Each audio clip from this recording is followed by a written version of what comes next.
Hi, welcome to Fraser's Friday Feature. This week I want to step away from the features and talk a little about car maintenance. And specifically, I want to talk about the importance of changing your air filters in your vehicle.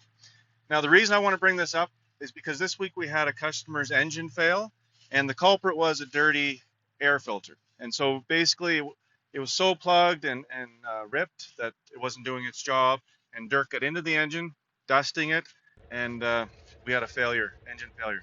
So a pretty costly repair on that one. This isn't the actual filter, but this is just one I've kind of dug out of the garbage. You can see this one probably should have been changed a while ago, but it is quite dirty. And this is what a clean one should look like.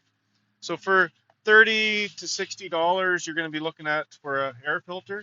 It's a pretty inexpensive way to protect your vehicle. So it's very important to have these filters changed on a regular basis. If you have any questions on car maintenance and things you should be doing or could be doing to help prolong your vehicle's life, give me a call at 403-845-3328. I can walk you through a proper maintenance schedule.